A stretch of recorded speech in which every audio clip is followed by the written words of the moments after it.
Live from New York, this is the Harvey Hour. My name is Nathan Harvey. It's great to have you in today on a Friday. As always, I'm joined alongside my dad, Stephen Harvey. How you doing today on this Friday? I'm great. Looking forward to the games this weekend. The game last night, I was very surprised by, but Kirk Cousins coming out of the darkness, playing like a pro. Well, yeah, he always seems to do that in occasional moments, and especially if we remember a couple years ago against this Buccaneers team.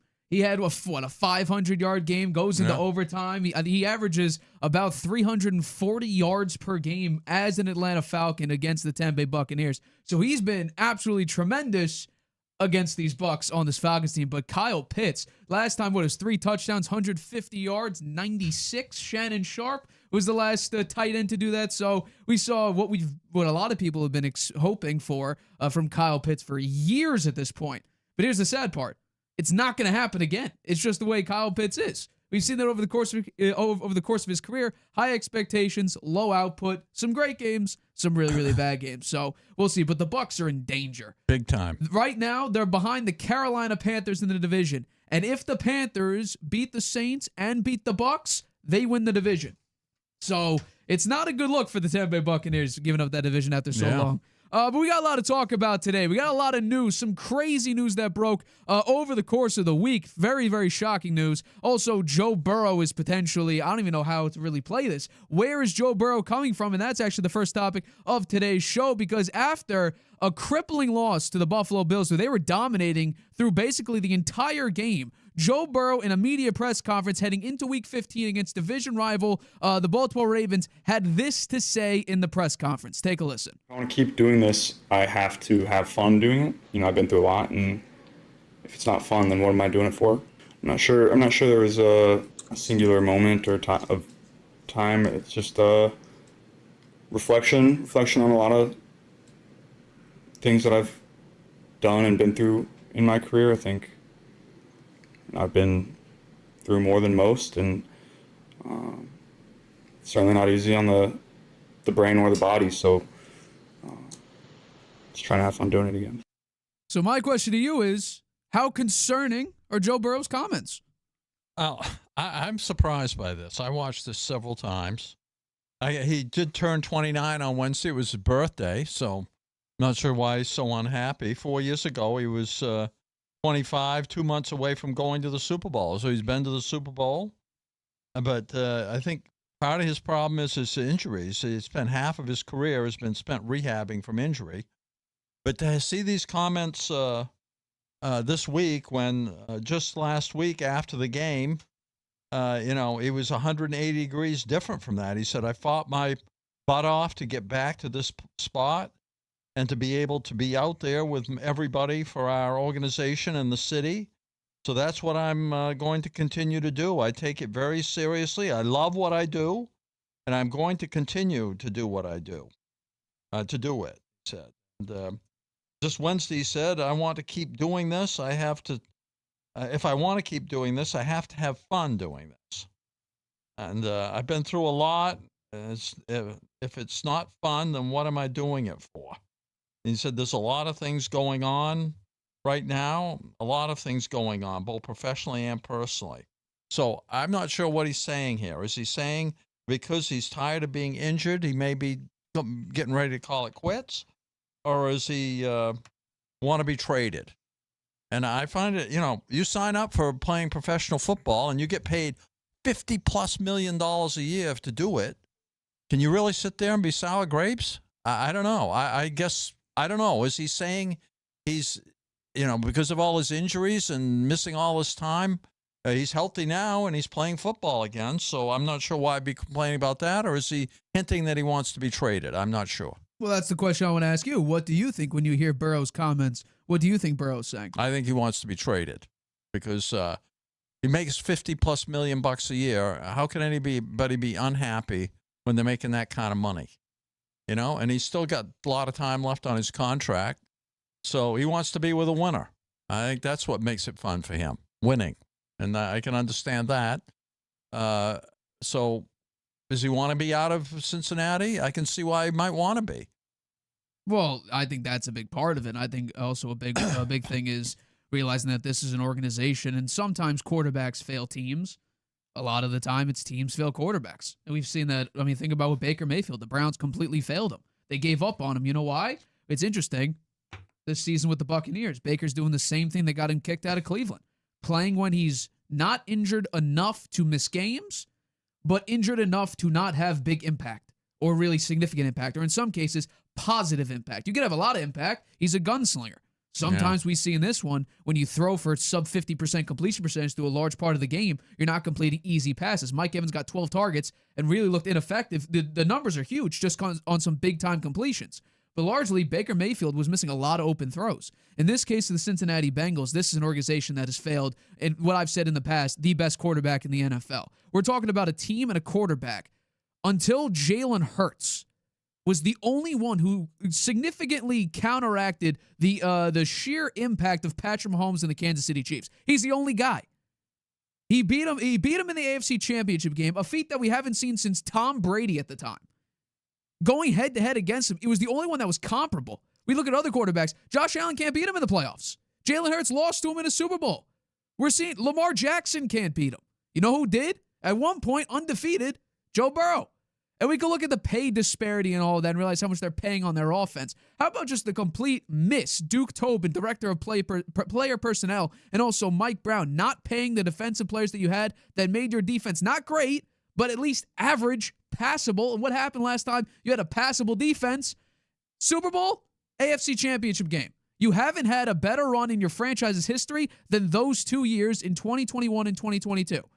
But what happened? You let a bunch of your key defensive playmakers go. You pissed off T. Higgins because you put him on the franchise tag, wasting more of your cap space. I understand you're 29th in AAV when it comes to spending on defense, but we have to realize the last 4 drafts, you've used 3 first-round picks, 4 second-round picks, and 3 third-round picks on defensive players. We could complain about the Pro Bowl and how diluted it is. Not one of those guys has made the Pro Bowl. In fact, you decided to set an example on the would-be replacement of Trey Hendrickson, who you pissed off for the last 2 years because you wouldn't pay him supposedly what he's worth. You didn't think he could put up the same production at his elderly age of, 32? And he just had 17 and a half sacks back-to-back seasons. And you pissed him off so much, he's going to be out of the off the Bengals this upcoming offseason. I mean, you pissed off T. Higgins. You're wasting cap space all over. Shamar Stewart this season was the guy you decided to set example for, who was supposedly going to be the replacement to Trey Hendrickson. And you wanted to put a clause in his contract saying that if he does anything off the field, his guaranteed money is stripped away from him. Well, you lost him in practice for the first 3 months. Duke Tobin, Mike Brown, this is a very cheap organization in large parts of it. Yes, they spend their money where they have to because you had a superstar, a tier AA plus wide receiver, an A plus wide receiver too, what I think at large parts of his career, the best quarterback in the NFL. But we also have to realize in some of the key, right now they got it right. They got the quarterback right. You have a supreme weapon and you even had a supreme defensive pass rusher. But the one thing that we could complain about, injury prone and all of that, we have to realize, though, when you're playing behind this disgusting of an offensive line and pass blocking, tied for 29th in 2020. That was Joe Burrow's rookie season, the one where he tore his ACL and MCL. Then you go 2021, the Super Bowl year, tied for 30th in pass block win rate. 2022, the AFC Championship year, 30th. 2023, 26th.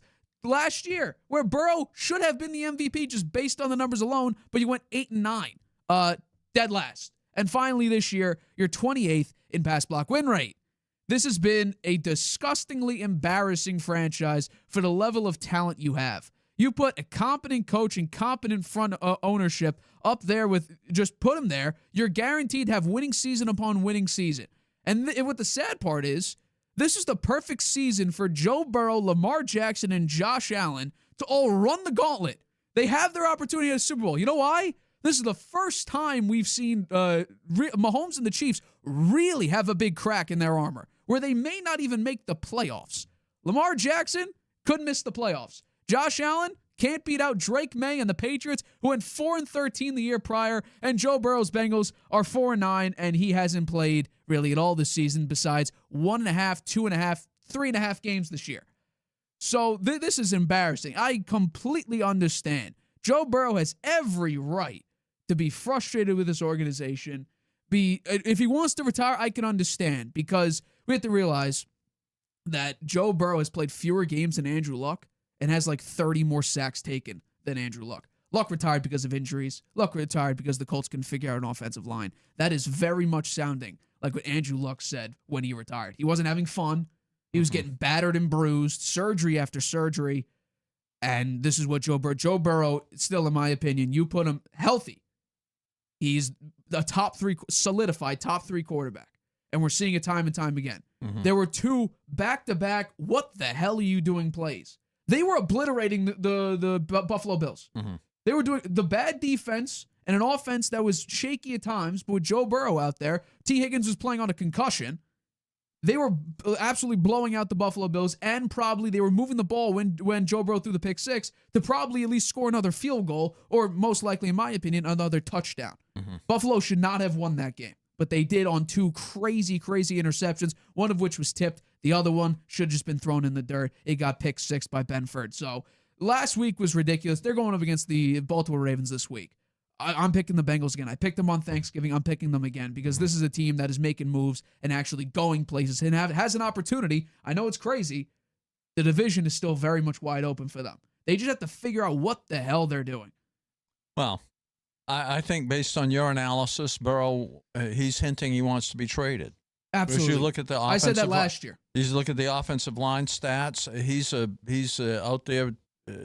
He's taking a lot of hits that he never should take.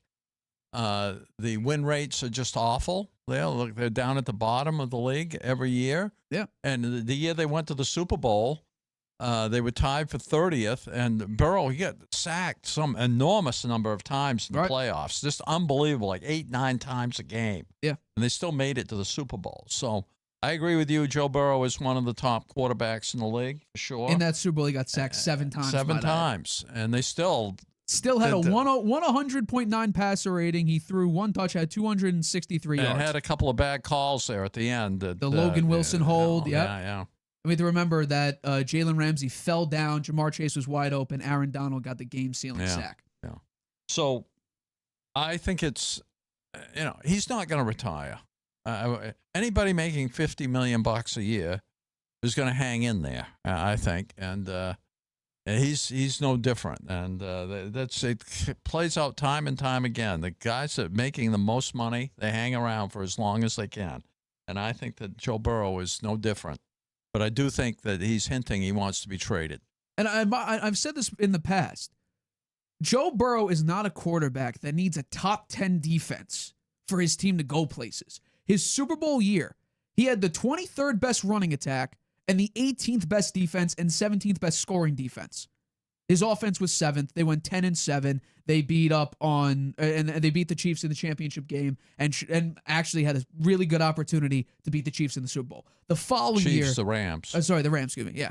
The following year, you beat the Baltimore Ravens. It was Snoop Huntley in that game. Sam Hubbard ran a fumble back, I think, all the way. You go up against Josh Allen as 5.5-point underdogs. You beat them 27-10.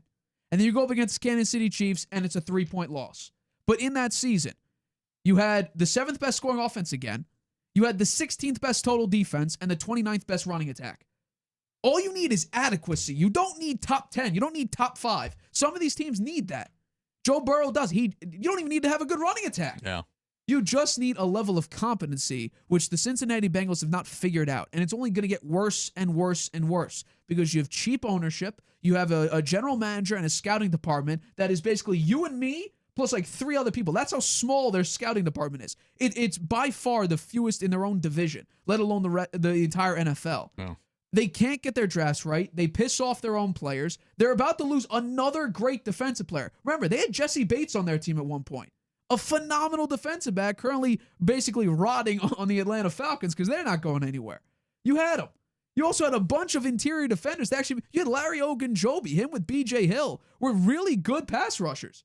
They haven't had that same production minus Trey Hendrickson, but that's it. So this team, this organization has failed in so many aspects, and it's only going to get worse. It's a small market team. It is the lowest valued franchise in the NFL. It is the only team to not move in their position, minus the Dallas Cowboys, because they're always at the top. But besides them, since 2021, I think, The Bengals have been dead last every single year. Mm-hmm. Maybe Burrow would like to be traded to the Colts. Right? For what, though? The Colts don't have any draft capital because they just spent it for Sauce Gardner. Oh. That's the issue. Yeah, well, that's an issue. Yeah. But the fact that the Bengals are screwing this up, you're about to lose your best defender because Trey Hendrickson is not coming back. Congratulations. You've secured Joe Burrow, Jamar Chase, and T. Higgins. Nobody else is wants to be there. Chase Brown is okay. I still don't think he's great. I actually think he's pretty good. He's given right. that he's running behind that offensive line. The offensive line, poor. yeah. Both the offensive line, both lines are terrible except for Hendrickson. He's the only player. And he's on IR. He's missed a number of games this year. Yeah, well, they paid him big money this year, and he didn't show up this year. He got hurt. But being dead last in defense, giving up 5,000 yards totally, and also giving up 413 points, that's an average of 31.8 points per game. Yeah. That is disgusting. That there have been some discussions about something. You know, he said that one of the things he said, there's a lot of things going on right now, and both professionally and personally. So, I don't know. We'll see. We'll see how he plays on Sunday. I'm picking him. So, come on, Joe. Let's go. I'm counting on you to be out there and be competitive and try your hardest, right? $50 million a year. You say you're playing for the city and for the organization. Let's see it. I want to see you win because I need those wins to stay ahead of Nate here. Yeah, well, I'm thankful we actually disagree on a lot this week, which is good. But I will say this. If we remember last year when the Bengals were really shaky, going through that losing streak early on, 0-3, and then ended up being 1-4, we saw a lot coming from the field into the locker room. Joe Burrow and Zach Taylor talking a lot. You have to make some sort of monumental change. If you keep Duke Tobin, which I don't agree with, he's been terrible as of late. Zach Taylor, again, Joe Burrow, Zach Taylor. What's your offense? Do you trust Zach Taylor enough to lead the team? I mean, to me, it seems like, because we already had early in the year, the offense was going right after the defense, publicly in the media. Chase Brown was ripping on the defense. To me, the locker room is not stable. You got to figure out, and the sad part is, there is nobody like a Mike Vrabel out there that you could pluck from another team or pluck from coaching free agency and say, let's go. There isn't anybody like that. So you're stuck either with a B-tier coach or you're stuck with Zach Taylor. Well, their offense, for all the problems with the offensive line, they definitely score when Burrow's out there. When he's there, they score well. I think if they could improve their offensive line a little bit and, as you say, be at least average to middling in defense, they'd be fine because they have the offensive weapons. They have the receivers and they have one of the best quarterbacks. So, and you see what they can do when they're out there. I mean, the game against the Bills, I agree with you. The Bills were lucky to win that game. One of those interceptions was definitely not Burrow's fault. One of them was, though, I think. One of them was a rough his throw. fault. Yeah. Yeah. I'm not going to disagree The with pick that. six one. No, that was his fault. That one you should have thrown in the dirt. Benford read that beautifully. It looked. I mean, well, he could have thrown it a little higher. Maybe if he'd thrown it a little higher. It looked like a Mac Jones Patriots 2023 throw, just getting out there, just like looped. It looked like a dead bird flying. The guy through the jumped air. up and got it. Yeah, it was a great play by Benford, but it was very questionable just to see Joe Burrow look that shaky. It was on back-to-back throws too, so we'll see what he looks like this week. But moving on to some shocking news, I would say, because Daniel Jones last week went down with a torn Achilles after playing on a fractured fibula. They put in Riley Leonard.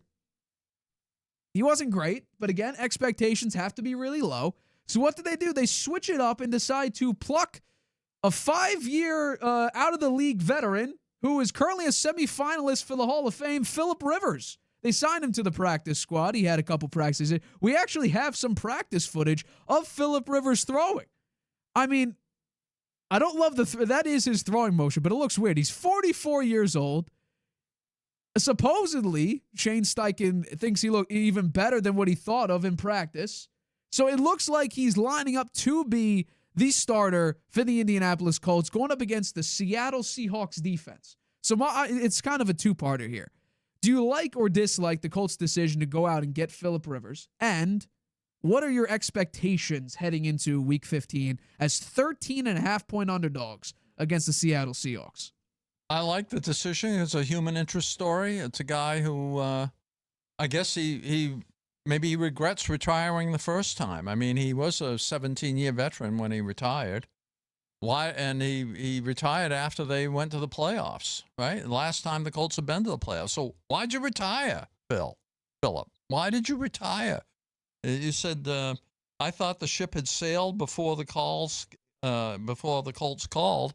Well, you were the one that made the choice to retire in the first place. If you wanted to keep playing, you should have. I mean, Tom Brady played till he was 45. They asked Brady, could you go out there now and lead some drives for touchdowns? He said, absolutely. At 48, I can do it. I'm in good shape. He said, being quarterback, more than 50% of it is from the neck up. It's about the mental part of the game. And if you're in decent shape, you're going to be able to go out there and be effective. So for Brady, it was like 95%. He thinks that Rivers has a chance, but why wouldn't he? He's 48. Rivers is 44. Right.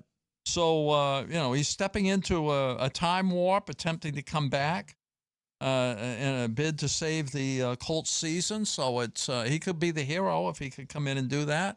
I think he's maybe forgotten how tough it is to be in the NFL, and when you get clobbered by edge rusher who comes in your blind side, you never see him, and he flattens you. That's going to hurt, particularly for him. I wonder how good a shape he really is in. He's 44 years old.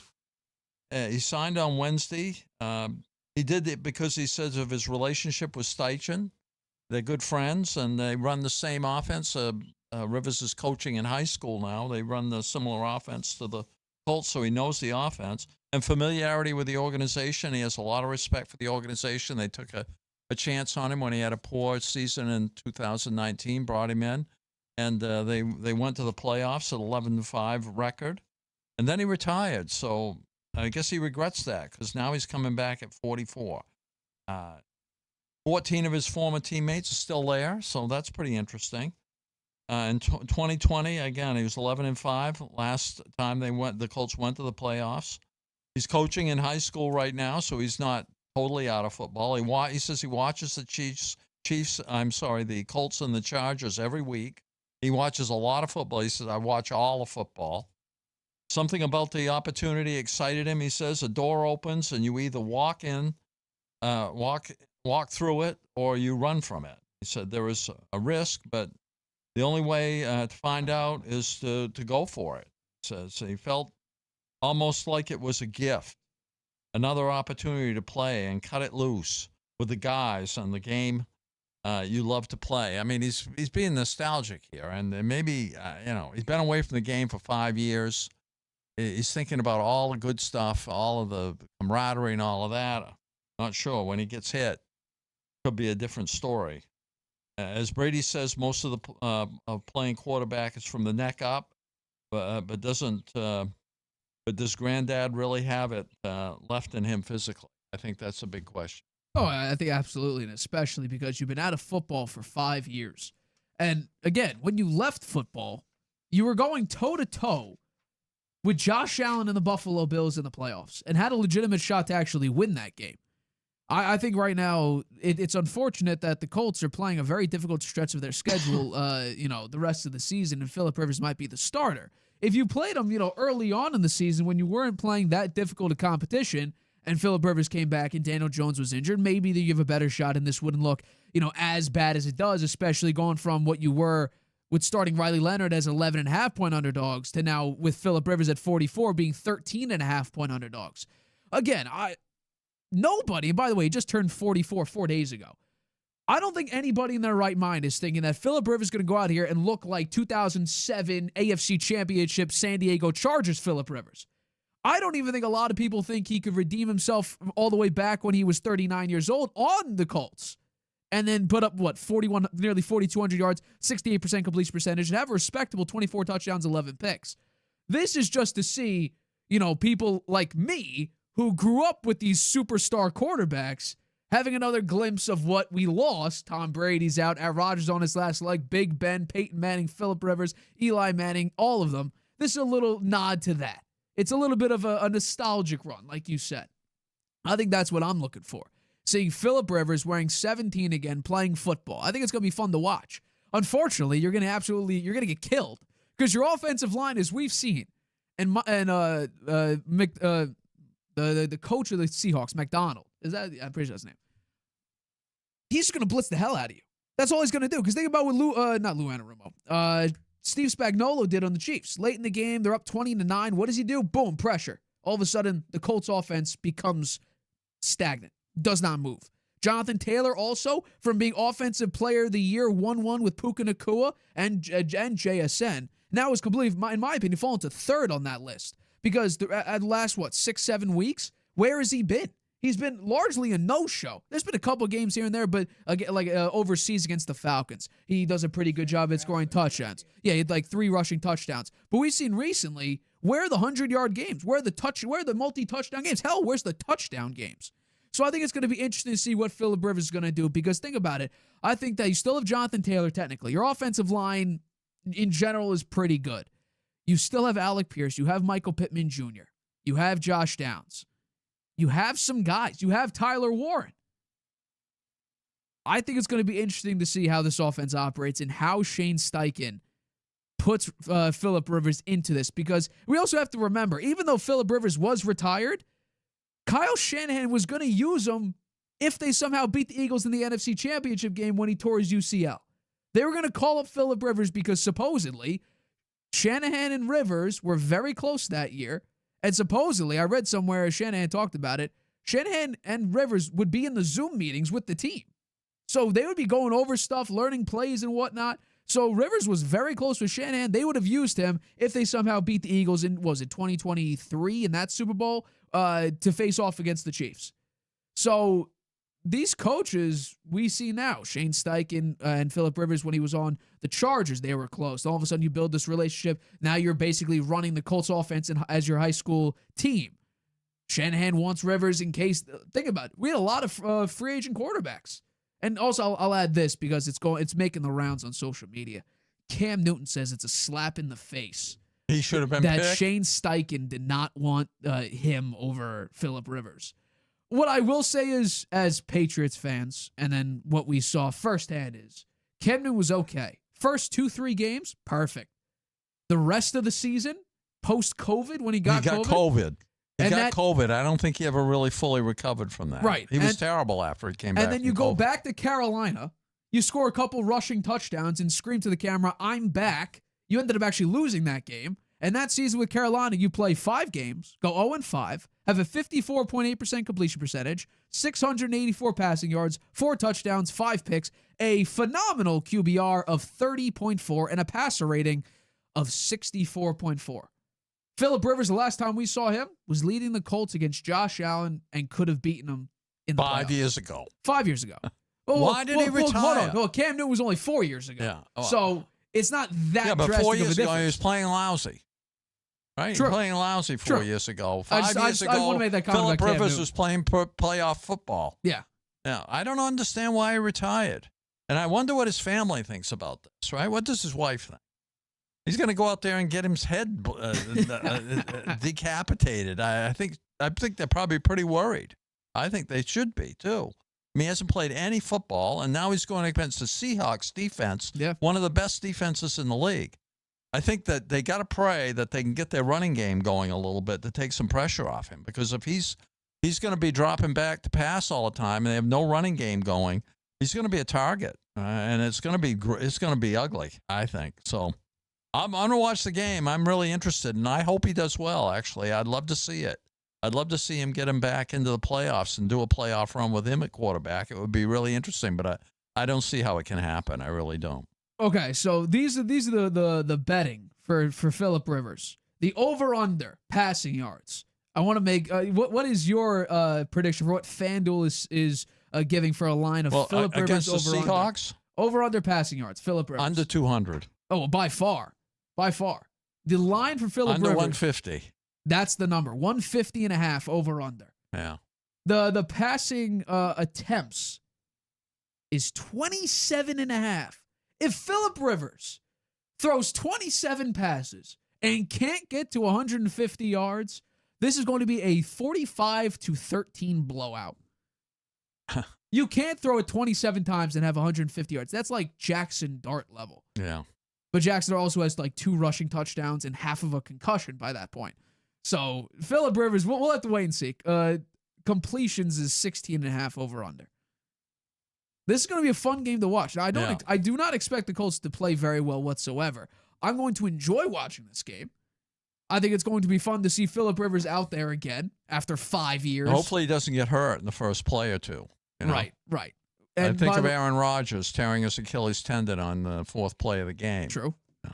The Things like Seahawks have the things second like most that pressures. could happen. I mean, how good a shape can he be in? He's not in pro football shape, right? Well, let's play the I video wouldn't again. think You so. tell me, is that football shape?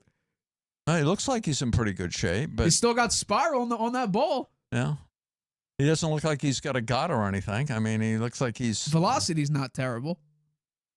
No. I mean, I think I could throw that one. they're all against air, so nobody's really playing. No one's playing defense. Yeah.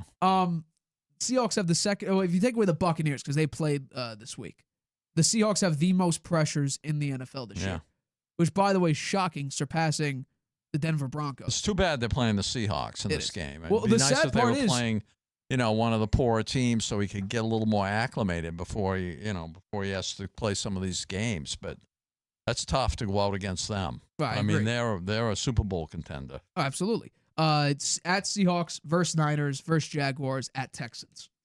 That's a very tough schedule. All really respectable, good defenses. Yeah. Sometimes great, like the Texans. They have the best defense. I mean, in the Houston. Colts, maybe they weren't that good to begin with, right? I mean, they said their schedule was pretty light first half of the season. They won 8 games. Lately, they've been terrible. Well, right? I would say that Chiefs game was very telling of what this Colts team was ultimately going to become. You're up 20-9 against the Kansas City Chiefs. And as soon as Spagnuolo turned up the heat, not even that hot, just a level hotter than what they did when Daniel Jones was cooking, all of a sudden everything came crumbling down. And that's what the Texans I think they defense gave did. up on their running game. They gave up on the running game in the Chiefs game. They should have at least tried it.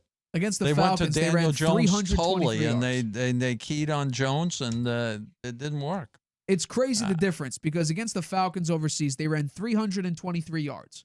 Against the Kansas City Chiefs, 74. You That got to get that. disparity If they is are crazy. going to have any hope of getting back in this with Phillip Rivers, the running game has got to go back to being above par. It's got to be more like it was earlier in the season. Jonathan Taylor's going to have to carry the load here because you can't put that kind of pressure on a guy who hasn't played any football in 5 years, 44 years old, a grandfather, right? Who knows what kind of shape he's really in. He needs to hand off 2 out of 3 plays, I think, and maybe it's dink and dunk after that. They're gonna have to have a scheme or he gets rid of the ball quickly because how quick is the guy? He isn't going to be able to evade anybody. He's not moving. He's not moving around He's much not in the moving. pocket. So, and that's not a criticism. I'm not criticizing really. I'm just saying It's the truth. He's 44 years old It's and he the hasn't truth. played in 5 years. So I give him a lot of credit for thinking, hey, I can go out there and help. I'm confident in myself. I like that. I like the attitude. I like the motivation. But I hope he doesn't get hurt badly. The Colts have not rushed for 100 or more yards since that Falcons game. 3 straight games under 100 rushing yards. They've lost all 3. And by the way, they out of their 5 losses, each of them have come when they rush for under 100 yards.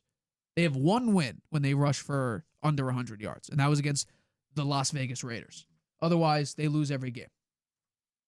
So that's what it is. All right, coming up, we make our picks and predictions for each of these games for Week 15. Last night was crazy. You got to look at the data. The data drives how these games are going to actually turn out. We had another winning week for the Harvey Hot Hand. That Eagles game bothers me a lot because you played Justin Herbert on a broken hand, and that was an overtime game. Are you kidding me? And by the way, Justin Herbert played terribly. That was their worst offensive performance all season, and you lost. That's the reason why we didn't go 4-1. We went 3-2. So hopefully we bounce back with some pretty great picks. I got some hot games and some really scraping the bottom of the barrel, I would say, for a lot of them. So we'll discuss that right after this very short break. Using Wi-Fi without NordVPN could mean sharing your private stuff with more people than you think. Stay safe on public Wi-Fi. Get NordVPN's special offer and encrypt your internet connection. NordVPN. Online security starts with a click. Welcome back to the Harvey Hour. My name's Nathan Harvey. It's great to have you in today on a Friday, excuse me. As always, I'm joined alongside my dad, Stephen Harvey. We skipped Tuesday's show, so still got to figure out today's Friday. But yeah, we got a lot to talk about. We had the two more remaining topics. Harvey Hot Hand. Didn't want to do it, right? We skipped it because of Nate had some I had a issues. procedure that I need to get done. Like I said, we're playing defense. We're playing good defense here with the Houston Texans. Offense is a little bit low. We'll figure it out later on. But right now, number one defense in the league. So we're fighting through things. We're coming back. And just like that, we're coming from the bottom of the division. We're rising up. We have an opportunity to take over, which we absolutely do, especially talk about taking over. This is a week for me to finally get into shape with my win-loss. Point spread. Hanging on by a little bit of a thread here. You're catching up to me a little bit. Last week was rough. We had a losing record. You beat us over, but let's discuss because we got some Week 14 picks. We got some crazy ones, and let's start with the Jets one. Jets and Jaguars here. I'm taking the Jaguars to win, but the Jets to cover this. I know it's crazy. They're playing Brady Quinn, 13.5 points. We have to realize Brady Cook, excuse me. Quinn is a quarterback, I think, from a while ago, if I'm not mistaken. So, Brady Cook, undrafted rookie free agent. The Jets, I believe it's the first time the Jets are doing that for a number of years. The Jaguars, the last time they covered a massive point spread of 13 or more was 2007. And by the way, the last two times they were double-digit favorites, they lost both those last two games, one of which was a 9-6 loss to, I believe, the Cleveland Browns. So I'm not saying that the Jets are going to shock people with an undrafted rookie free agent starting at quarterback, but I will say that they'll at least cover this point spread here. I think this could be just a run it with Travis Etienne and just really, 28 to, 24 to, let's say, 14. I think that could be a very respectable score. Jaguars could go on to Week 16 feeling happy to get a big-time double-digit win over the Jets, but I do have the Jets covering the point spread. Next one, Cardinals at Texans. The Cardinals' offense has been very, very stagnant, and their defense hasn't been great. They're down a couple starters on both sides of the ball here, but for me, it's the Texans' defense. They're going to absolutely just obliterate Jacoby Brissett and this offense. And especially Marvin Harrison is out for this game. Once again, he's out once again. So I think this Texans defense is going to capitalize absolutely. C.J. Stroud and the Houston Texans offense seems to be back in rhythm a little bit. Massive win against the Chiefs. So I think going into this week against an inferior opponent like the Cardinals, Texans are going to get a big-time win and cover the 9.5 point spread. All right, this one, a little bit of a shocker. Bills at Patriots. The Patriots are, once again, underdogs in a game where it doesn't feel like they should be. In this one, the Buffalo Bills, yes, did beat the Cincinnati Bengals last week. But Joe Burrow threw the ball away twice on back-to-back plays. Otherwise, the Bills were getting absolutely slapped up by the Cincinnati Bengals, who have the worst defense in football, and Joe Burrow's 2 games removed from being on IR. The Patriots team, right now, they're on a 10-game winning streak. So I think right now we have to realize that the Patriots are a seriously good team, and the Buffalo Bills, we still don't know what exactly they are. There's Josh Allen Superman, but they have no vertical threat. Their running game is good. They have no run defense. Their overall defense isn't that great. And Drake May and this Patriots offense seems to be doing very, very good. Stephon Diggs, another revenge spot for him. I think this is a great opportunity for the Patriots to take over the AFC East, clinch that playoff spot, clinch the AFC East this week. I'll take the Patriots to win this game in an upset here. All right, this one, Chargers at Chiefs. Chiefs, yikes. They're on a massive decline from where they were just 1 year ago, and that continues. Justin Herbert played against the Philadelphia Eagles, whose defense is very, very respectable. Broken hand, running around, making big-time plays, making big-time throws, taking some big-time hits. He somehow was able to beat the Eagles in an overtime game. Now going up against the Kansas City Chiefs as 5.5 point underdogs. By the way, this line opened up at 4.5. I took it at 4.5. I then sold. I cashed out that pick. I lost like 70 cents on it, and I bet the Chargers plus 5.5. Because how the hell could a Chargers team whose defense is really good, whose offense is led by a guy with a broken hand that went up against the Super Bowl champions and beat them, how are they this big of an underdog against a Kansas City Chiefs team that Travis Kelce is contemplating retirement after like 4 drops, and this offense doesn't do anything, and the defense is nowhere where it used to be? I think, and by the way, you're out Hollywood Brown. You're out 3 offensive linemen. I think right now this is a really bad spot for the Chiefs to be in. Give me the Chargers, and I guess a big-time upset in Arrowhead. All right, let's go to the next one. Raiders and Eagles. If the Eagles do not blow out the Raiders, it is fire alarm, red lights, panic mode. Because this Eagles team has been a disgrace this season. Yes, their record is still a winning record, and I guess it's acceptable. But if you're telling me your whole game plan is Saquon Barkley up the middle, then miss check down, or maybe a screen out to Saquon Barkley, and then deep throw A.J. Brown, that on rinse and repeat with maybe a touch here of Dallas Goedert or Devontae Smith, that is a boring offense that doesn't do anything. And what's the massive question we've had for the Philadelphia Eagles? Why does their offense look weird? It doesn't look dynamic. Where's the explosive plays? Where's A.J. Brown? Kevin Patullo has done a very weird thing where it's A.J. Brown deep ball, which they opened the game with, and to my opinion, was actually largely a drop by A.J. Brown. But then Saquon Barkley up the middle. And also I'll add to the fact that Lane Johnson and Jalen Carter, they're both out for this game. So they need to figure out a way against a team who's given up. The Raiders are half an NFL team. They're a little bit above the Titans, who I say are not an NFL team, even though they just won last week, because they at least have some playmakers. Like Max Crosby, dominant. Ashton Genty, name brand. That's all he has, basically, because his running efficiency has been bad. Brock Bowers. Kenny Pickett's the star this week as well. So if this Eagles team cannot obliterate the Las Vegas Raiders, if they win by a one-score game, which is what all the Eagles have been doing all year, besides the Giants game, yeah, there's an issue. The Eagles, they're not making it far if they make the playoffs. All right, let's go this one. Ravens and Bengals. I'm taking the Bengals. They just beat them 2 weeks ago on Thanksgiving. Joe Burrow's return game was 2 weeks ago, and he played all right. Again, a lot of rust, incompletions. I think that last week, actually, if we take a look at it, T. Higgins was playing on a concussion. A lot of balls were being forced to him, and T. Higgins couldn't quite get a grasp on it. Was it the snow? Was it his concussion? Was it the fact that he was just dropping the football? I don't know, but he's out for this week. So what we'll see is what we saw against the Ravens the last time. They were down. They were unhealthy in large parts of it. So it'll be the Jamar Chase show, who really wasn't there last week against the Buffalo Bills. The Baltimore Ravens, they're reeling right now. They can't figure out what their identity is because Lamar Jackson looks banged up and hurt, and he's lingering injuries and missing practices. Lamar Jackson puts up numbers that are by far, throughout this 5-game stretch, he's been one of the worst quarterbacks in the NFL, and we can't figure out what it is. Will we see another 25-run performance from Derrick Henry? That's what they should do in order to maybe, hopefully, get Lamar Jackson right. But I think that this Bengals team with Joe Burrow at helm right now, same thing as Patrick Mahomes. If Joe Burrow's the quarterback, that gives them one of the best shots to win football games. So give me the Bengals in an upset over the Baltimore Ravens. Let's go this one. A rare sight to see if you're a New York Giants fan. You're favored in a game because this season hasn't looked that good for you. Russell Wilson, Jackson Dart, then Jameis Winston, then back to Jackson Dart, getting obliterated, getting destroyed here, destroyed there, upset there. But all around, you've had an exciting season seeing Jackson Dart become probably your franchise quarterback, and Jameis Winston, who is an NFL public icon, all of a sudden have some fun and play a very close game against the Detroit Lions. Should have beaten them. Defense broke down. Playing shockingly close to the Green Bay Packers, who could be the number 1 seed in the NFC by the time the season's done. But now you're going up against the Washington Commanders with Jaden Daniels out again because Dan Quinn decided to put him in there the first week where he was, 65% healthy, and shocking, he got hurt again. So I think that this Giants team, this is one where you just want to win football games. You have the number 1 pick right now. You don't need it because you don't need to draft a quarterback here. So I think trading back would be fine. But this is an opportunity for the Giants to win a game, a feel-good game, and I think you will against a division opponent. Give me the Giants to win and cover the 2.5-point spread.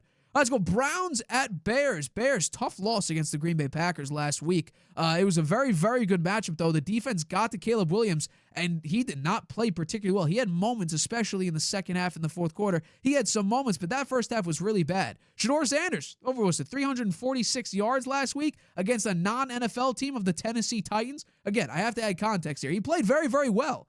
It was just against, and I've been consistent with this from day one, not an NFL team because the Titans don't do anything right. So we'll have to wait and see. But against the Chicago Bears, I think this is an opportunity for the defense to excel because we saw what Micah Parsons and the Packers defense did against Caleb Williams. Force him incompletion after incompletion and not great. I think that Myles Garrett has an opportunity again to dominate. If he wants to break the sack record, he's been double and triple teamed on some pass plays. So I think the Browns will keep this game relatively close. It's a 7.5-point spread, so I get that 7-point hook. Giving the Browns to cover the point spread, but the Bears do get that victory. Let's go. Tennessee Titans at San Francisco 49ers. Again, this is pretty easy for me. The 49ers offense and defense are significantly better than the Titans, although Cam Ward has, minimized the turnovers over the last month or so. I think ultimately it won't really matter. The Titans don't do anything right. Their offense has Tony Pollard for like once every 8 games, so I think it'll be interesting to see what they do in that regard, but I just think Robert Saleh's defense will minimize any sort of effectiveness that the Titans will try to put into this game. So give me Christian McCaffrey. And by the way, if Shedeur Sanders could go 346 yards against the Titans, what is Brock Purdy with George Kittle and Juwan Jennings and all the Christian McCaffrey and everybody? What is he going to do against that Titans defense? I think that's a wait and see. I know for damn sure, though, he won't lose to the Titans. I think the 49ers are going to put an absolute number on the Titans here. So give me the 49ers to win and cover this point spread. Next one, my Detroit Lions against the Los Angeles Rams. I can't take them in this one. And there's some history behind it, but I just think the way that the Detroit Lions have played this year, a lot of hit and a lot of miss. Mostly misses, though. And they've actually had a pattern of win-loss, win-loss, win-loss, win-loss since week 5. What was the last game they did? Win. What's this game probably going to be? Loss. So just based on that, I got to give it to the Rams here. The Rams, they have no holes. You have Devontae Adams scoring 3 touchdowns, in several games. Then all of a sudden, Puka Nacua is back in full form, 100-something yards. And then Devontae Adams takes a back seat. But then you also have tight ends playing really well. Then all of a sudden, here's Blake Corum and Kyron Williams up the left side. I mean, they have no holes in their defenses playing very, very well. So give me the Los Angeles Rams here to win and cover this point spread. This is a big one. This is the biggest game the Carolina Panthers will play all season. Because if they win this and then they beat the Buccaneers next week, they get the division, they clinch a playoff spot, which is fascinating. So I think this is a big spot here for the Panthers. Again, what we saw is this was Tyler Shuck's first start a couple weeks ago, and he was actually able to beat the Carolina Panthers in a 17-7 game, making some pretty good throws as well. So I think we'll see a very good performance actually from both teams here. I just think that you got to trust Rico Dowdle and Chuba Hubbard. Those are your 2 main playmakers. Minimize Bryce Young's big impact because we've seen a lot. We've seen him throw for 400 yards and we've seen him throw for like 78 yards. So which version of Bryce Young are you going to get? Hopefully it's just an efficient quarterback, minimizing the mistakes, trusting your playmakers. So I'll take the Panthers in this one to win and cover the point spread here. All right, next one, Packers at Broncos. This is a big spot, a massive spot. Number 1 seed implications are in this game here. Because if you look at the Patriots' schedule, there's really no bumps. The Broncos still have a couple bumps left in their schedule. So if they want to win the number 1 seed and have that bye week, they're going to need to win this game, but I don't think they will. I think the Packers right now, you look at the way Jordan Love's been playing in a clean pocket or under pressure. He's been one of the best quarterbacks statistically this season. Now, the reason why you might not want to put him in your top 5 or top 3 this season is because you look at him. He makes some phenomenal plays, crazy throws, great plays. But then you look at some of his interceptions and say, how the hell are you a starting NFL quarterback? So the bad looks really bad and the good looks really, really good. In this game, I think we'll see more good than bad because Bo Nix still, the offense looks weird. It doesn't look good. It doesn't look really that efficient unless you go into the 2-minute drive and the overtime where he was just clicking all the way down the field. I think that the Packers, the way they looked against the Chicago Bears and the way they've looked through large swaths of the season so far, they've been very dominant. They swept the Detroit Lions and really embarrassed them, especially to open up the year. So I think this is a really good spot for the Packers to be in if they want to get that number 1 seed, which is they're in very, very difficult competition with a couple of the teams around them here. I think this is a good opportunity, especially going up against that Denver Broncos defense. Give me the Packers to win and cover the point spread. We talked about this game, Colts at Seahawks. It'll be good to see Phillip Rivers out there. Hopefully, probably. I don't think they'll send Riley Leonard, all banged up out there. But I do think that this is going to be a game when the Seahawks, they get up big very early just because my opinion is they're going to get the ball back very quickly. This defense is going to do a number on something that Phillip Rivers will try to do if he is the quarterback. I think it'll just be fun seeing about it. This is a nice nostalgia game. This is one where he'd be like NFL films from 5 years ago. Phillip Rivers starting quarterback. It almost doesn't seem like reality to say that anymore, but it is. We're seeing 44-year-old Phillip Rivers suit up again and play, an NFL game. Unfortunately, it's against the number 1 pressure team in the NFL. So I'll take the Seahawks here. I actually got this point spread at 2 points under. That's why you got to bet early. As soon as I heard the Phillip Rivers rumors, you got to bet quick because I knew that point spread would go up. So technically, I can cash out and make money without this game even being played. So might do that, might not. We'll see. But yeah, I'll take the Seahawks to win and cover the point spread here. And Sunday Night Football, this is an interesting one. Vikings at the Dallas Cowboys. The Vikings and J.J. McCarthy. what a game it was last week. I mean, my God.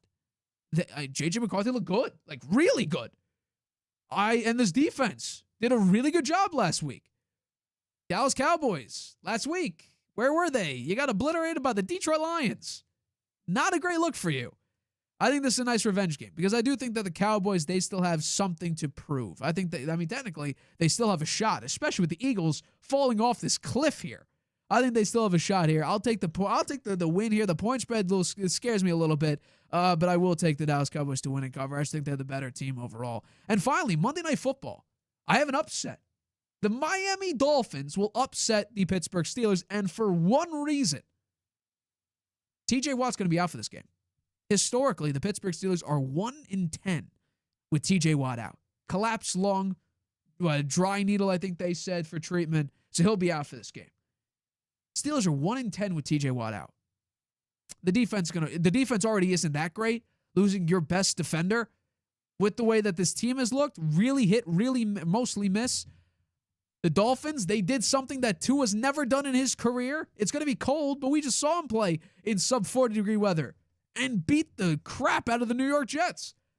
So maybe even though you're playing in now sub 30 weather in Pittsburgh, you'll change the narrative surrounding your career, where if you play in sweater weather, as I call it, you freeze up.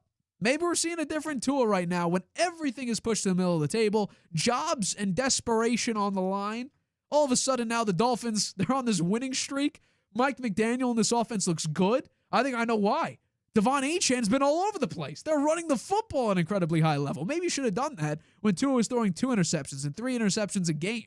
But ultimately, I will take the Dolphins here in a big-time upset over Pittsburgh, which then opens the door for the Bengals again to maybe eventually, by the season's end, take over the division. And those are my Week 15 picks. Very interesting. We do have quite a few differences this week. It's good. Maybe I'm behind glad you. I've got a cushion of 6 games there. You do. So that you're ahead of me on the spread. I have time with that. I'm hoping this will be my week. So here we go. So starting with last night, I thought the Bucs would win. Kirk Cousins coming out of the darkness to beat the Bucs, and Baker Mayfield not playing so well. And I agree with Nate.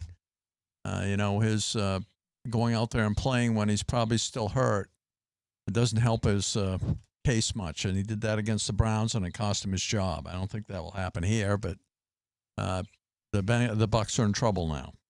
Moving on to the Jets and the Jags.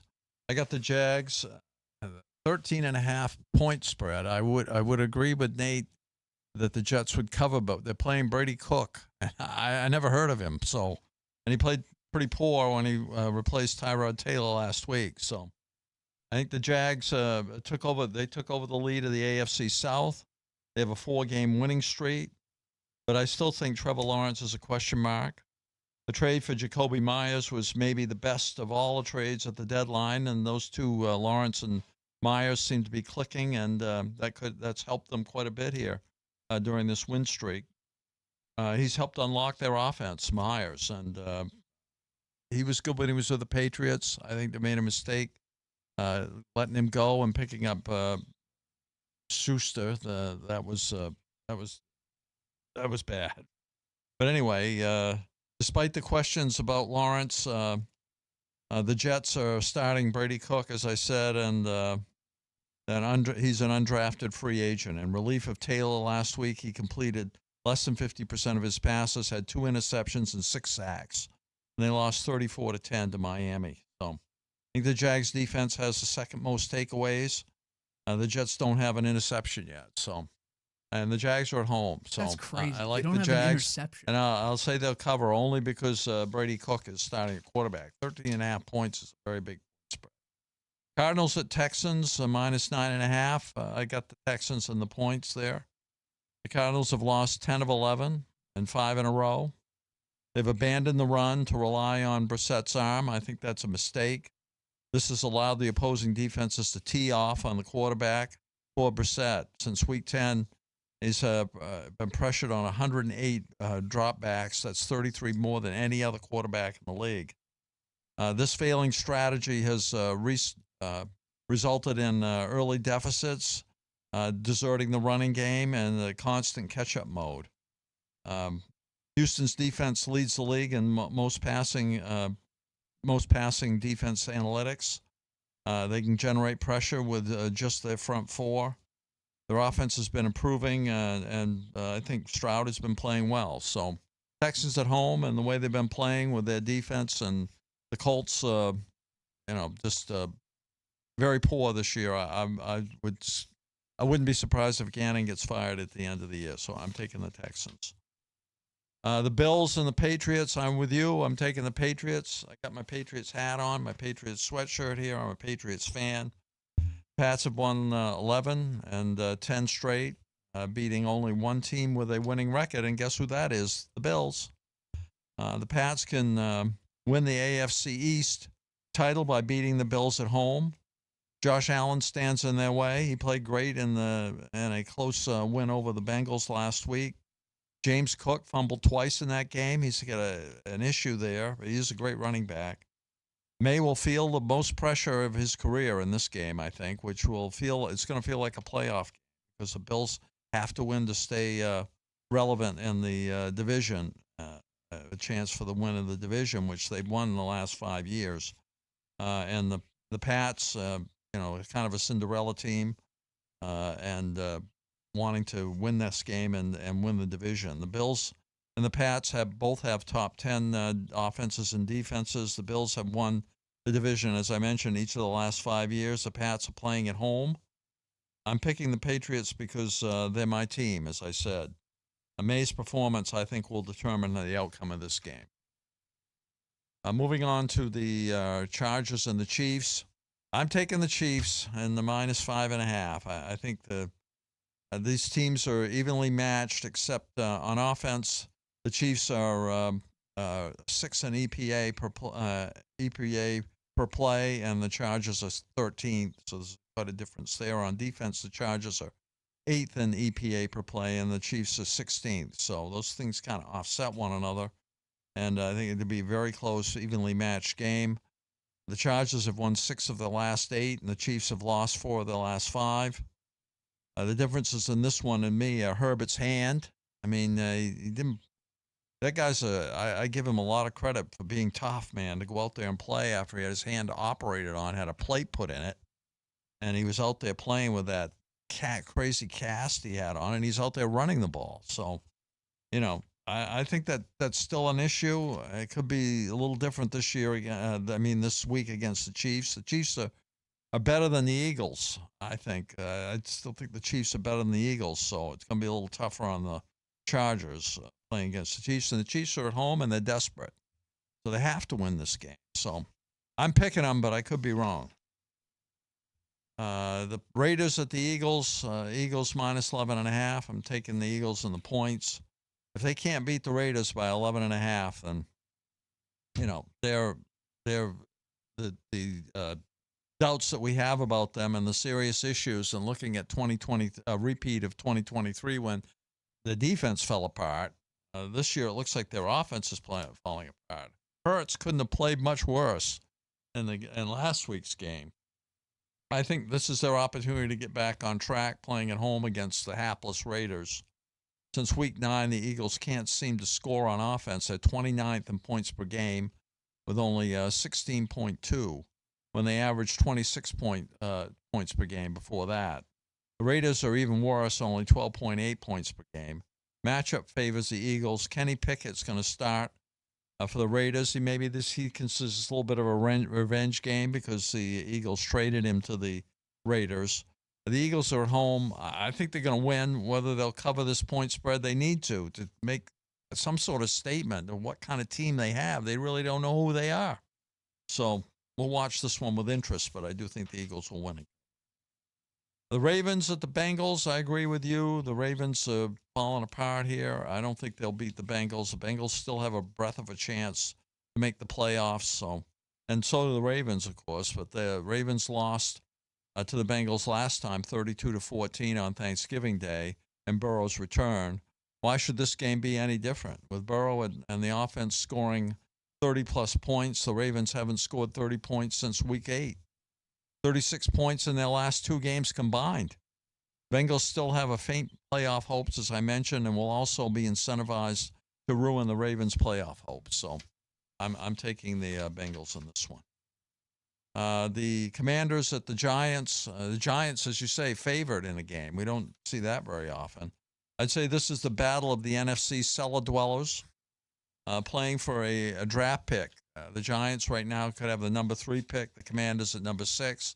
The Giants will work hard to ruin that and win this game. Neither team has won a game since early October. Sometimes they are competitive, and other times they get trounced. And I'm not sure which. I think that I'm not sure the Giants will trounce the Commanders, but I do think they'll win. Jaden Daniels, what a poor season he's had this year, being hurt so much. And then when he has played, he hasn't played in a stunning fashion like he did in his rookie year. He's out for this game. Mariota has turned the ball over 6 times in 6 starts. So Darnold only has 2 turnovers in his last 6 starts. So he's playing better, and I think he's the real deal. The Giants are at home, and they're coming off a bye, so they're well rested. I think they're going to beat the Commanders, as many people do. Browns at the Bears. I think the Bears will win and cover this game. At 9-4, the Bears are legitimate contenders for a change. It's a big change. Ben Johnson has the Bears, has led the Bears into high stakes December football for the first time in recent memory. Caleb Williams and the offense are an accomplished unit. They're 9th in EPA per play, 11th in EPA per dropback, and 3rd in EPA per carry. The vastly improved running game is a big factor given the hostile weather that's forecast for this game. The Browns' best chance is Garrett, and the defense that played surprisingly poor against the Titans' run game last week. Sanders played well against the Titans, as you mentioned, 364 yards, 3 TDs, running for a score, but his interception in the third quarter allowed the Titans to drive for the lead, and they never relinquished it. Give me the Bears.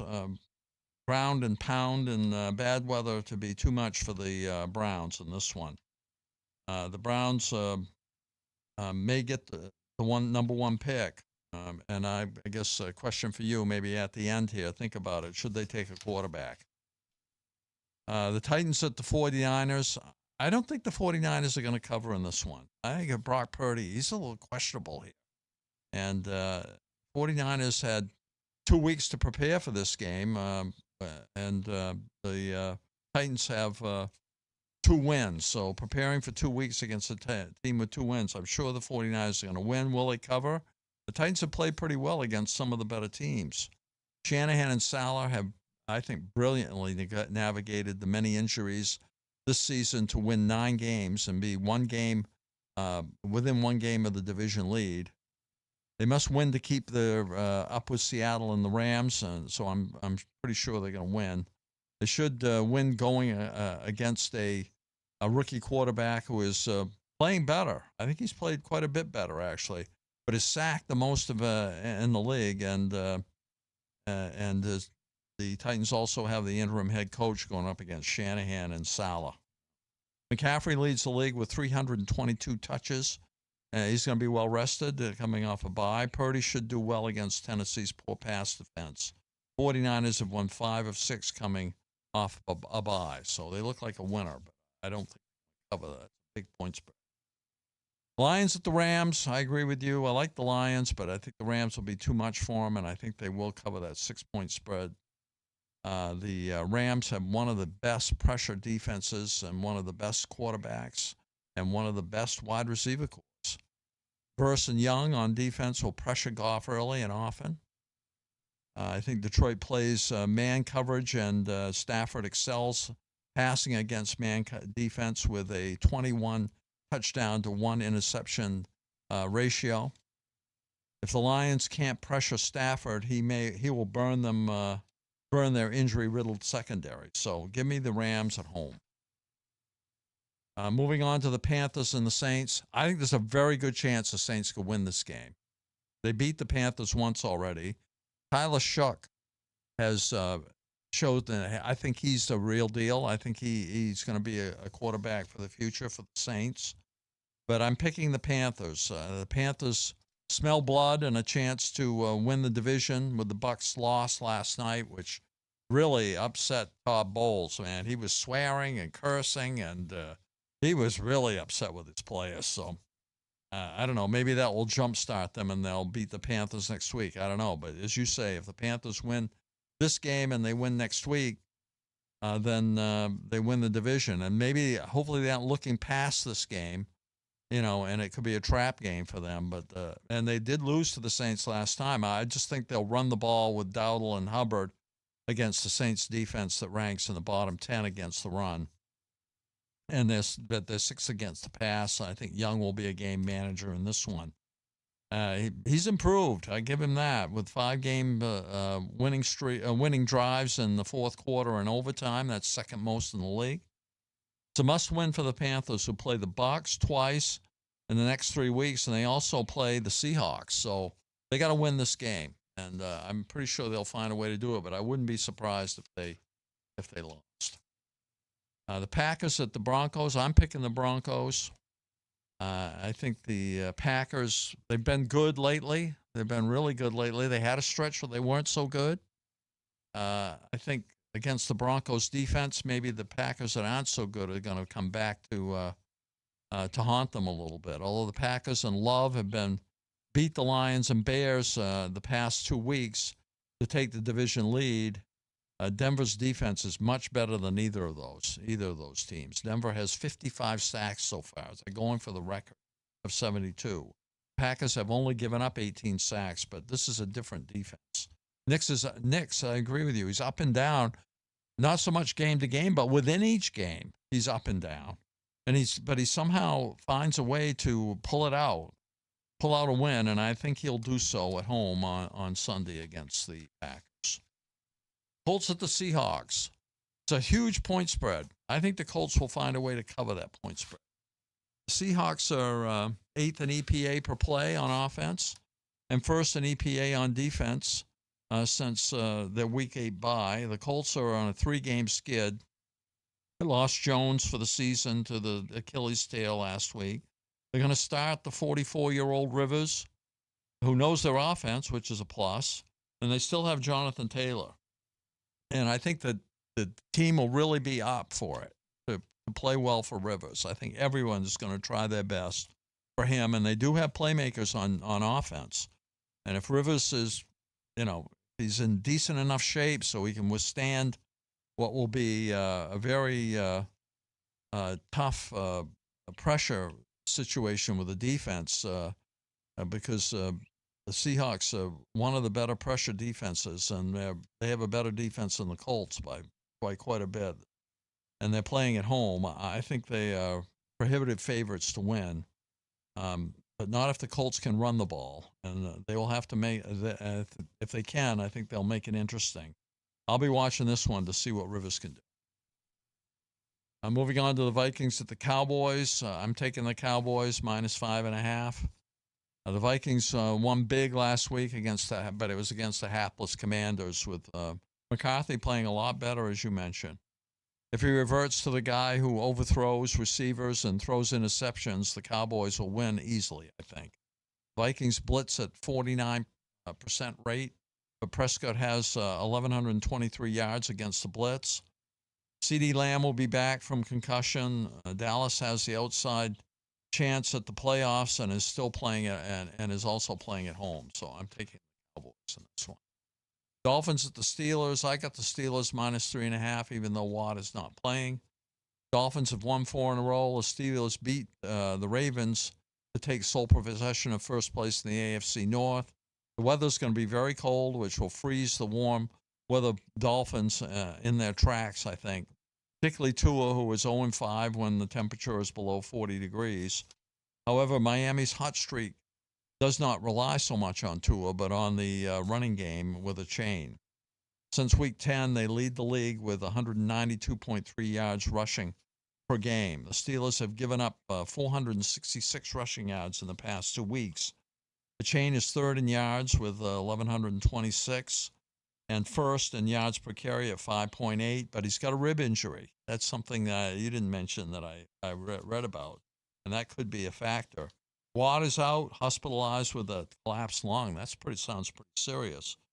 Pittsburgh's pass offense has improved, while Miami's pass defense is suspect. It's up to Aaron Rodgers in this one. Home team wins in the cold. That's what Well, there we go. All right. right. Those are my picks. It's going to be fun to see. Yeah. It's going to be a fun week to watch, like every week. I love watching football on Sunday. Well, we differ on Chiefs. We differ on Broncos. We differ on Steelers. So I can't make up significant ground, but I can cut the lead in half. So we'll see. It'll be fun to watch. I don't think you'll get all three of those. Actually, no, it's less than half. Yeah, it's less than half. Huh? So there's an opportunity for me to increase my lead by more than halfway because we are different by 4 wins. Six, excuse me. Yeah. 6 wins. So it is half. All right, it is time now for, again, I always say this, my favorite segment of the show, which is the Harvey Hot Hand. For those who don't know what the Harvey Hot Hand is, it is basically where I give my picks and predictions for what 5 teams you should bet on throughout the NFL season. We went 3-2 last week. We have been on a winning week so far. We're at 55% winning percentage, which is still pretty good. Again, 52% is about the average for sports books to be positive, or around 500. So we're definitely making money this year. And this week should be no different because there are some crazy picks out there. There's some really good picks, I think. Some very good point spreads. We've seen some very bad weeks with massive point spreads or questionable point spreads that were not favorable. I think this week there are a couple that are very, very good for Ben this week. So let's jump in with the first pick of Week 15's edition of the Harvey Hot Hand with Lions at Rams. Give me the Rams here. That's not right. I'll fix it in a second. But we're going to go with the Rams here. Rams minus 5.5. I just think that's very important for the Rams to get this big-time win here. And the Lions right now, what we've seen over the course of the last couple weeks, actually since Week 5, was in fact that they go win-loss, win-loss, win-loss. So ever since Week 5. Well, now guess what? They're 1-3 against the spread as an underdog this season. They're 4-5 against the spread as this weird back-and-forth stretch is happening. In fact, the Rams' offense is very good. I think they will score 30 points in this game, which they've done in 6 games this season, and they're 5-1 straight up at home and also 4-2 against the spread.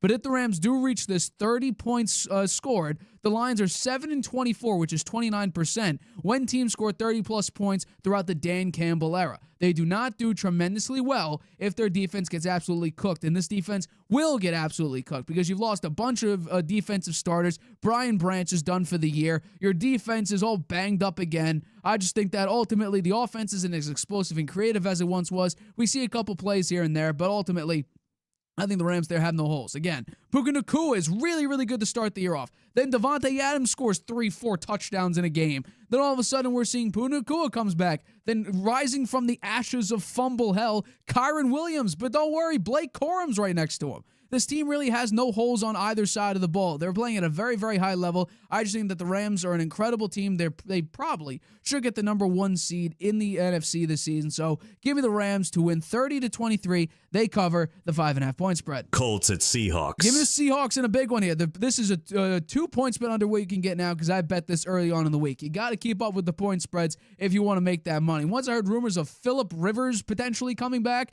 you got to know that point spread's going to move in favor of the Seattle Seahawks.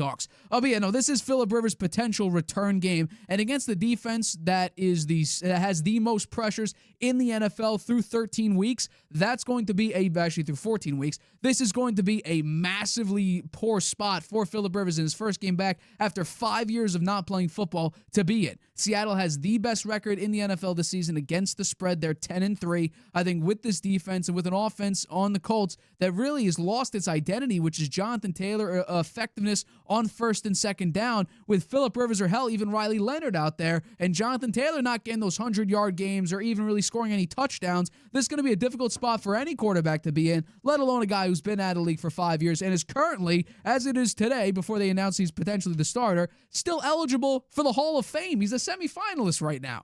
So this is a bad spot for the Colts to be in. Give me the Seahawks to cover the minus 11.5 point spread. They win 31-14. Next one. Commanders at Giants. Give me the Giants here. It's crazy to believe, but this is the reality of the situation. If you're a New York Giants fan, you're in rare territory seeing you as a favorite this season for an NFL game. But you're going up against a Commanders team that lost its starting quarterback once again to injury in Jaden Daniels, who just came back from injury, then got banged up in the exact same game he came back in. Not a good look. Commanders' last 8 games, they're 1-7 against the spread. Jackson Dart looks like the future of the New York Giants, at least for the short term. He plays at a high enough level and plays with enough, swagger to really, lift up the fan base a little bit so they're not depressed all the time wearing paper bags over their heads. Jameis Winston also gave you a little bit of life compared to Russell Wilson. I just think that Jackson Dart, he can't live in the blue tent. I think that they need to figure out a way, new head coach, new GM, whoever, to figure out a way to keep him out of the blue tent. In reality here, they're going up against one of the worst defenses in the NFL. Both teams are technically. Giants are 31st, Commanders are 30th. So there's an opportunity against Marcus Mariota for Brian Burns. He has 13 sacks this season. I think he might be able to feast a little bit on a not great offensive line that the Commanders have. And add on top of that, I think that Jackson Dart out here, he'll put some life into this offense. He'll move the ball down the field. He may get hit pretty badly, occasionally. But I just think that the Giants, they've played very well. It's just their defense has cost them a lot of football games.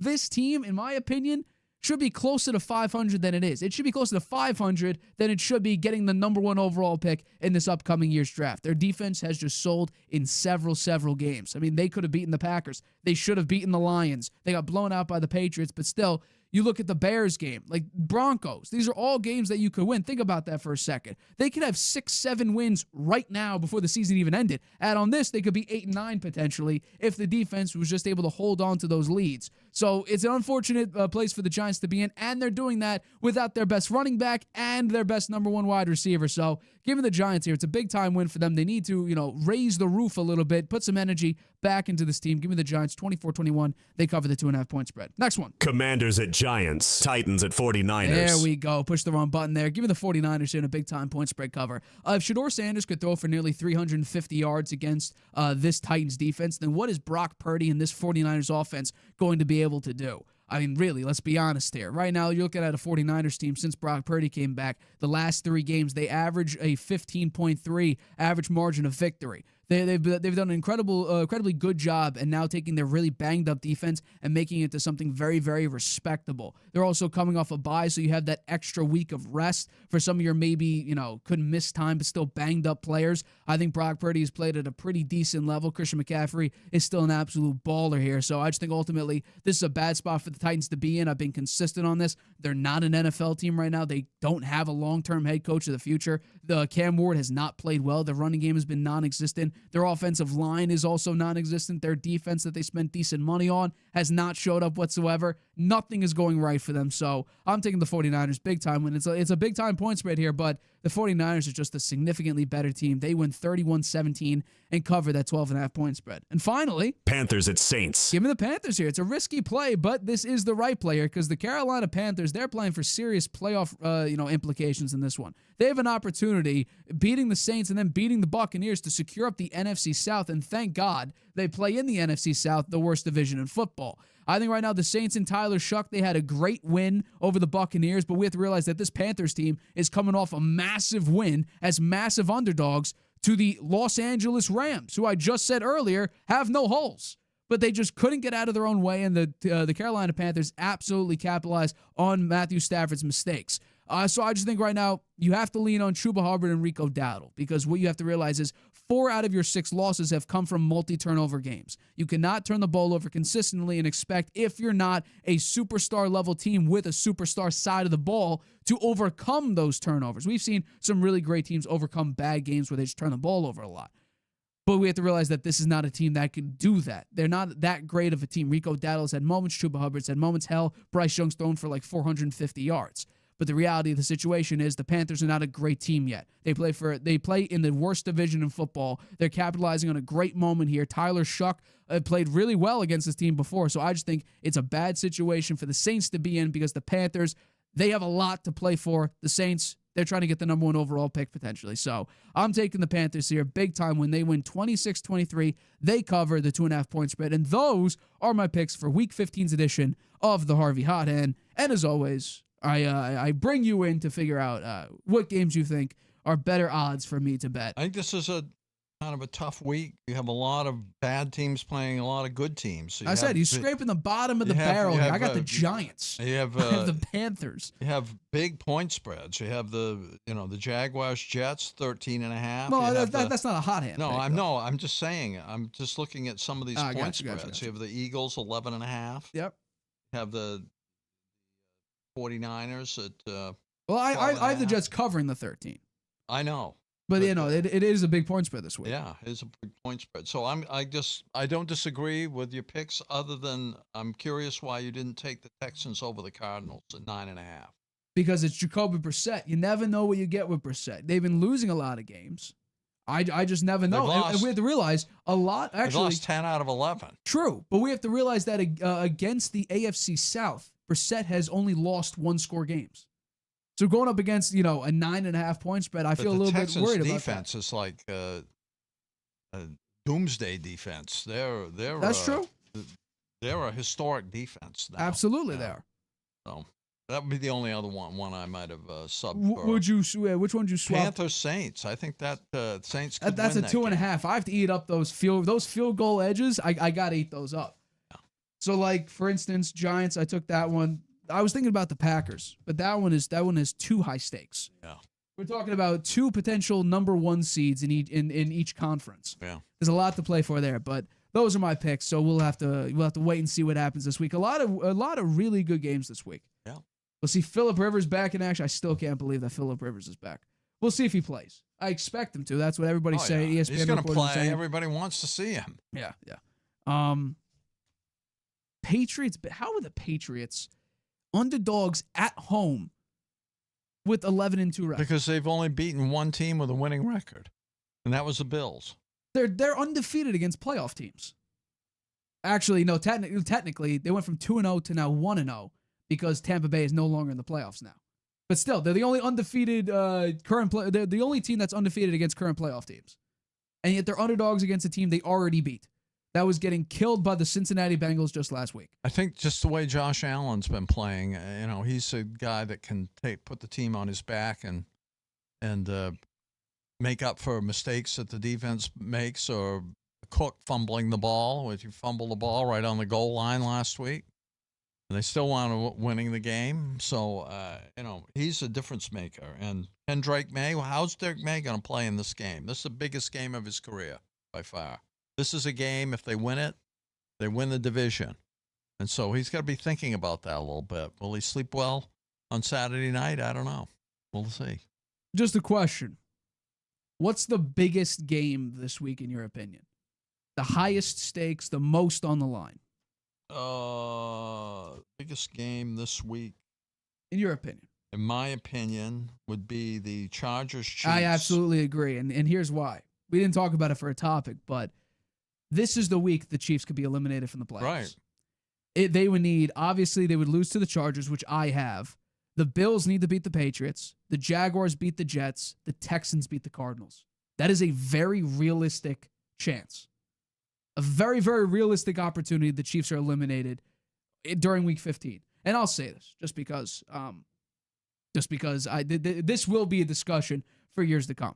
Tom Brady never, ever took a single snap throughout his 23-year NFL career where he was eliminated from the playoffs. You go, what about 2002?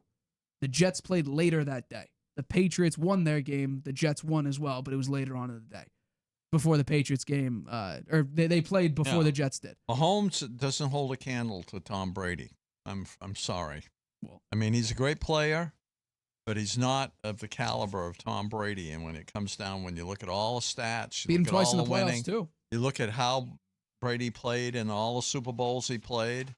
I got to say that, and how he played against Mahomes. He beat Mahomes every time.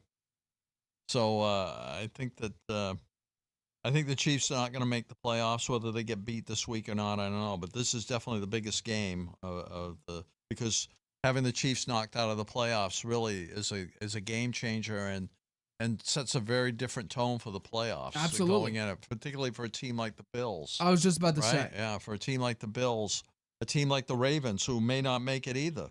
That'd be something. It's going to be a very different playoff picture if you don't have the Chiefs in there, you don't have the Ravens in there, right? Yeah. You don't have the Bucks in there. Yeah.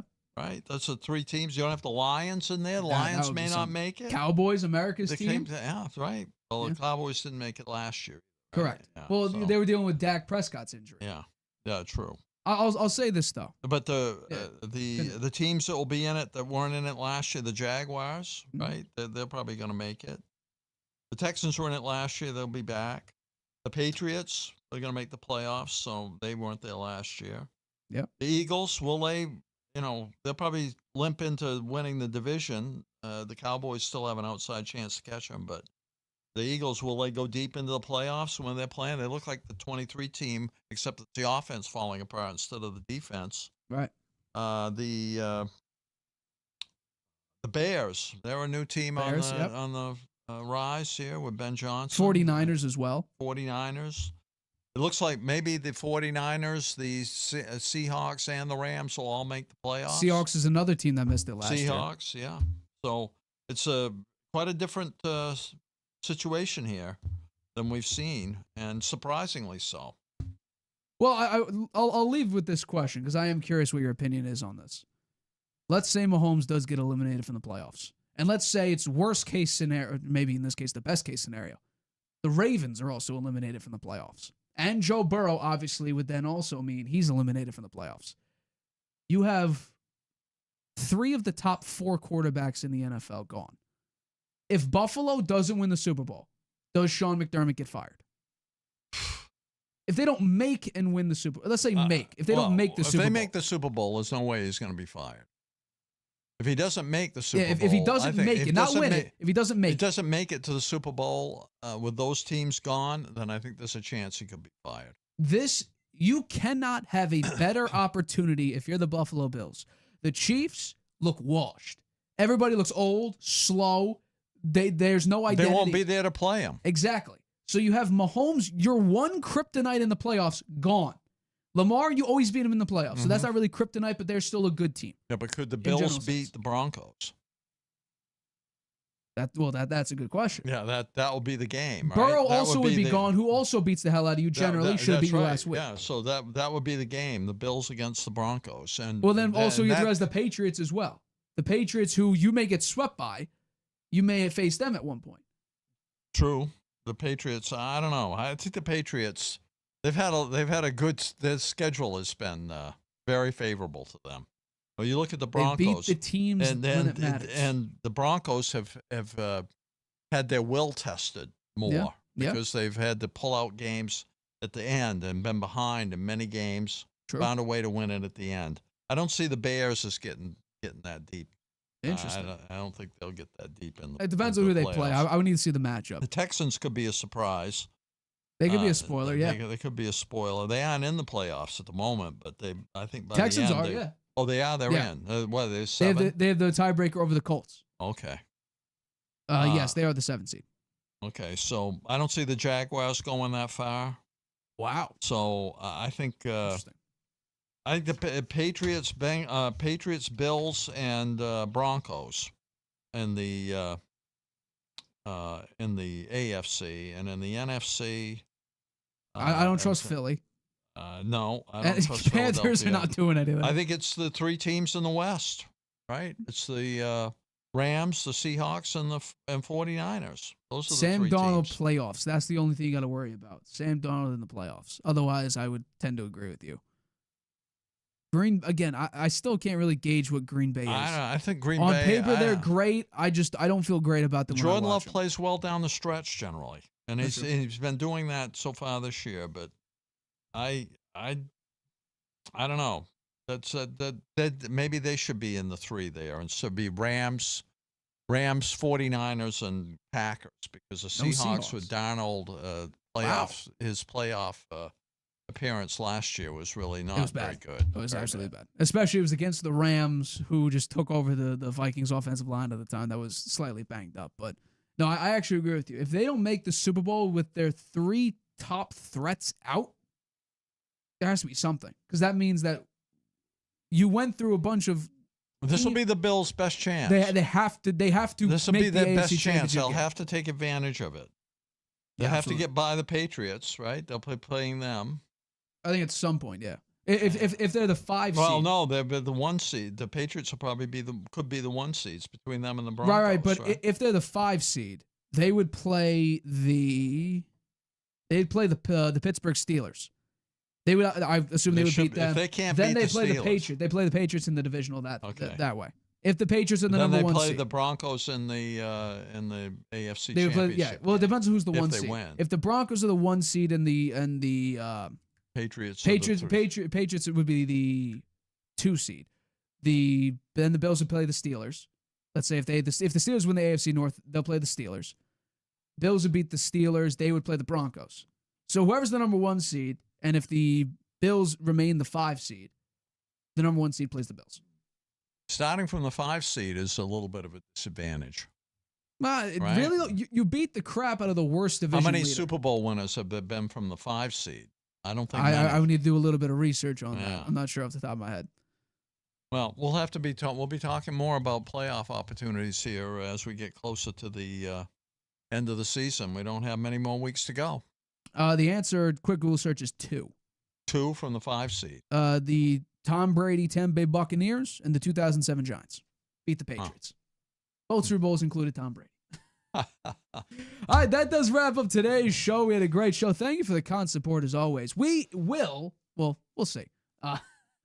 We'll see you soon, definitely. Tuesday, if we're here, Tuesday, 6:30 p.m. My name is Nathan Harvey. That's my name is Stephen Harvey. We've been your host of the Harvey Hour. Catch us on the next episode of the Harvey Hour. We'll be here, 6:30 p.m. Eastern, right here on YouTube. Good night, Grandpa. Using Wi-Fi without NordVPN could mean sharing your private stuff with more people than you think. Stay safe on public Wi-Fi. Get NordVPN's special offer and encrypt your internet connection. NordVPN. Online security